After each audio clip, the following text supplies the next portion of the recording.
हो रे माझ्या लाडक्या बाळा, शांत शांत आणि शांत मनाने, एकाग्र मनाने हा माझा संदेश ऐक.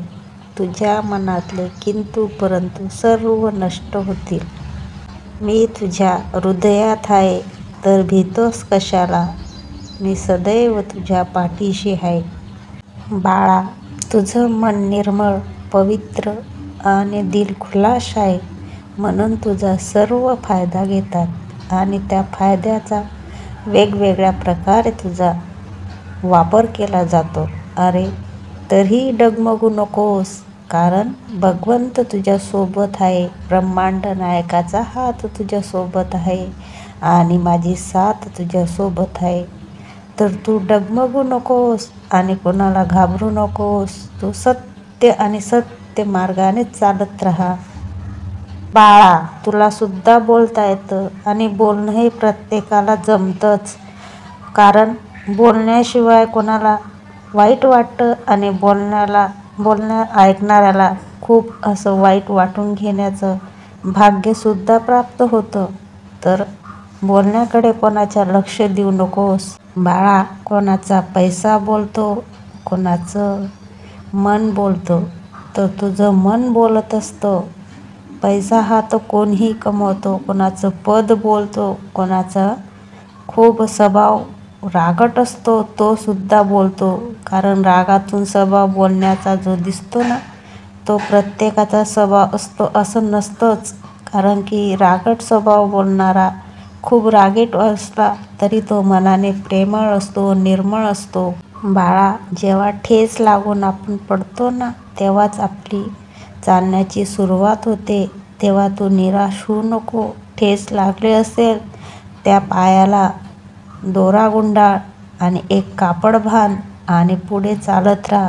तुझं जीवन खूप सुंदर आहे आणि त्या जीवनाचा मार्गसुद्धा खूप सुंदर आहे.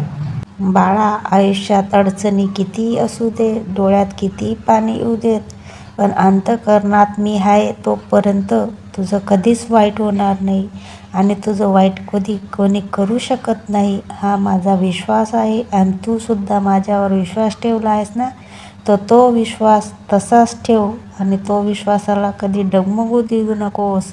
कारण जो करता आणि करविता तुझ्यासोबत आहे, तर तुझं कोणी वाईट करू शकत नाही. ध्यान, मन आणि श्रद्धा ठेव. श्रद्धेवरच विश्वास असतो आणि त्या विश्वासाला तडा कधीच मी तुला पडू देणार नाही. तू जेव्हा मंदिरात जातोस, तू जेव्हा केंद्रात येतोस, त्यावेळेस तुझं जरी मन इकडं तिकडं भटकत असतं, त्यावेळेस मी तुला सांभाळून घेतो आणि माझ्याकडे बघ असं मी तुला वारंवार सांगत असतो. तू जेव्हा जपमाळ घेतोस, त्यावेळेससुद्धा मी तुला सांगत असतो, मनात ते वाईट विचार नष्ट कर, सकारात्मक विचार कर.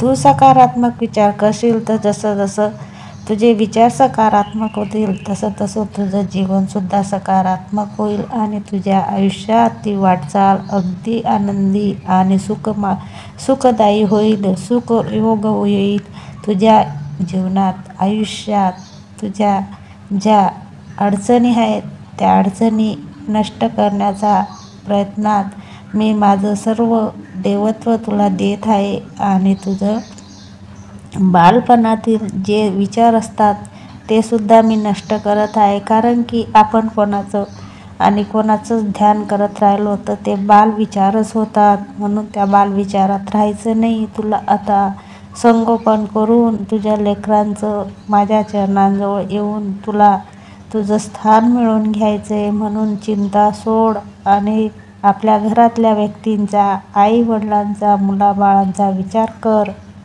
बाळा, तुझ्या अंधारलेल्या आयुष्यात उज्ज्वल ज्योत मी जगवायला आलेलो आहे. ती पेटवली आहे. तू फक्त आता तिला मंद गतीने अशी चालू ठेव. कारण की ती जर जास्ती धगधग करेल तर तुझं आयुष्यसुद्धा खराब होईल. तर ती मंद गतीनेच चालू ठेव. अरे, कसली चिंता करतोस? हा संपूर्ण ब्रह्मांडाचा मालक तुझ्यासोबत आहे. विचार सोड, विचारसरणी चांगली ठेव. सर्व काही चांगलं होईल. क्षणाक्षणात तुझ्याबरोबर चांगलं घडणार आहे. तुझ्या सगळ्या इच्छा पूर्ण होणार आहे. अरे, जे तुझ्या नशिबात नाही ते सुद्धा तुला मिळणार आहे. फक्त विश्वास हाच मोठा म्हणजेच सर्वात मोठं धन आहे आणि त्या धनाला तू नाकारू नकोस. विश्वासाने माझी सेवा करत राहा. एक दिवस तुझाच येईल. भिवू नकोस, मी सदैव तुझ्या पाठीशी आहे. भिवू नकोस, मी सदैव तुझ्या पाठीशी आहे.